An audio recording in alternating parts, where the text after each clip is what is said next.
Денес екипата на Бекстејдж преубав сончев ден фативме на преубава локација во уште поубаво друштво и секогаш ми е особено драго кога разговарам со Бојана Скендеровски, особено бидејќи една од Унија на македонската естрада кои што постојано нешто создаваат, работат и ја раздвижуваат, да кажам. Добре дојде во Бекстејдж, кажи ми најпрво како се чувствуваш? Тука ти се и децата малку лудница денес? Супер се чувствувам, навистина драго ми е што се договоривме на едно вакво убаво место, па еве дечките се тука, може ќе имаме среќа и да влезат во некој кадар. Инаку прв пат се со мене вака на снимање, убаво ми е во ваше друштво секогаш. Бојана направи преубави два концерти, едниот пред скопската публика, едниот пред штипската публика. Можеш да ми направиш една паралела и едно твое видување на како помина, какви беа коментарите на луѓето околу тебе кои што се твои најстроги критичари во едно, нели, те мотивираат да одиш напред и да правиш убави дела како што правиш? Па, навистина за мене концертите се некако круна на мојата работа и уживам да сум на таа сцена концертна. Навистина е убаво да го представиш сето она што го работиш низ годините во едно лајф издание. Концертот во Скопје ми причинуваше поголем притисок затоа што беше почеток на оваа некоја мини турнеја и некако бев малку поисплашена. Во Штип веќе уживав затоа што Штип е градот каде што почна мојата кариера на таа сцена макфестовска и беше навистина еден емотивен концерт. Сега во Тетово веројатно на 22 мај уште повеќе ќе уживам затоа што како поминува времето, така легнува материјалот и енергијата само се зголемува. Навистина моето место е таму на таа сцена. И сега Бекстејдж емисија, сите знаеме, која што сака малку да дзирне и во позадината и зад сцената. Дали Бојана Скендеровски има некој ритуал пред да излезе на сцена? Како се подготвуваш? Како изгледа тој ден кога ти имаш еден голем концерт? Дали им велиш на сите да се тргнат? Дали медитираш? Дали си под притисок, под стрес? Па 5 минути, 10 минути пред да излезам на сцена, навистина сакам да сум сама, затоа што многу информации, многу енергија, многу гужва ми прави мала деконцентрација. Во принцип сум пред концертот со многу голема екипа, не можам да и не сакам да ја избегнам, затоа што таа екипа која што работи на концертот ми дава исто позитивна енергија, се бодриме во позадина, али 5-10 минути пред концерт сакам да сум сама и сконцентрирана. Лудилото почнува позади сцена, но кога ќе излезете на сцена, заборавате на се буквално, влегувате на една, се ставате на една фреквенција која што ве вози час и половина. Во однос на тоа како визуелно изгледаш, бидејќи секогаш имаш преубави модерни комбинации, некој ти сугерира, сама ги кажуваш своите желби? Па, во текот на годините на кариерата работев со многу дизајнери, работев со македонски, работев со стилисти и никако си мислам дека некако најубаво сама си знам што сакам.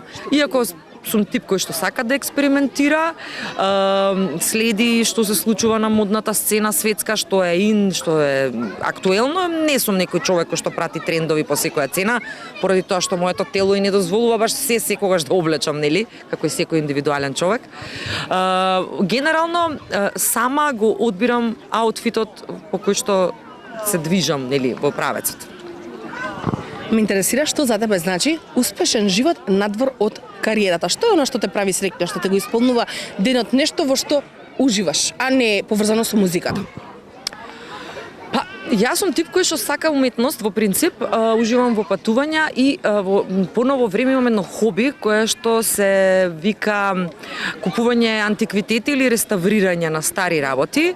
Многу малку луѓе знаат дека во мојот дом имаме многу стари работи кои што ги купувам од антикварници па ги репарирам и тоа многу ме исполнува.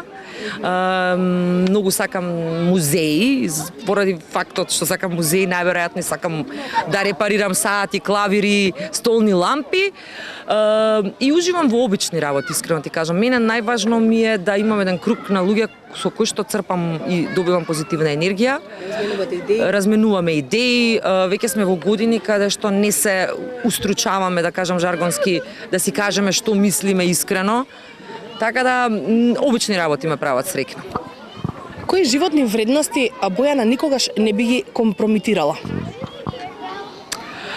Никогаш не би била нелојална кон пријателите, кон семејството, кон луѓето што ги сакам. Лојалноста е особина која што ми е многу важна кај луѓето и многу е ретка.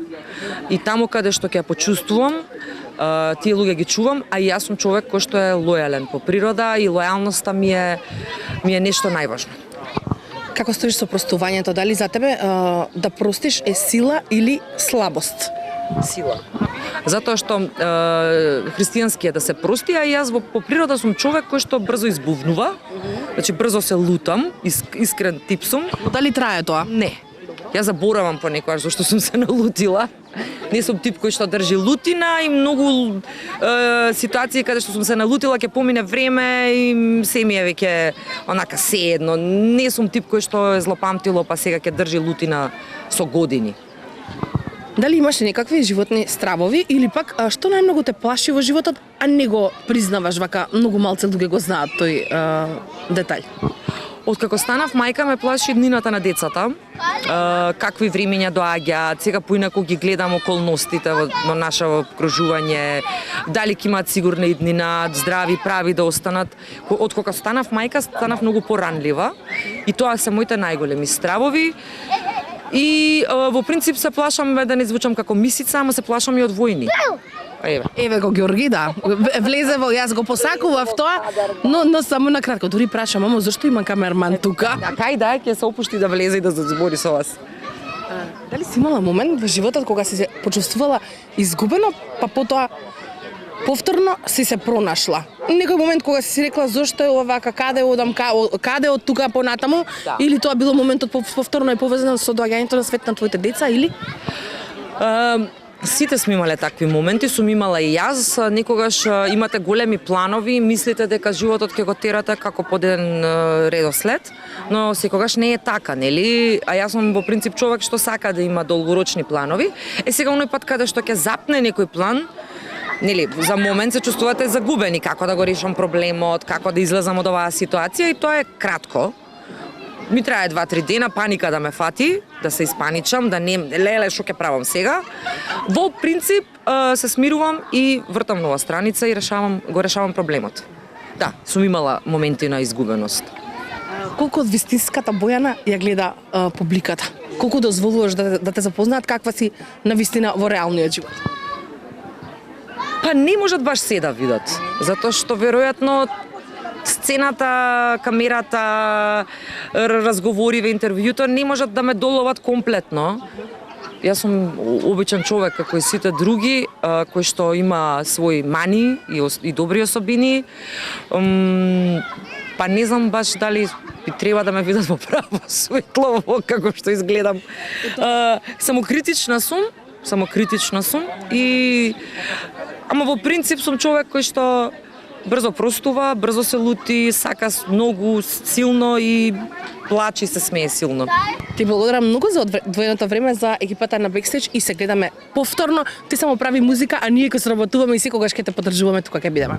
А ви благодарам на поддршката години наназад, да сте живи и здрави, да останете вакви.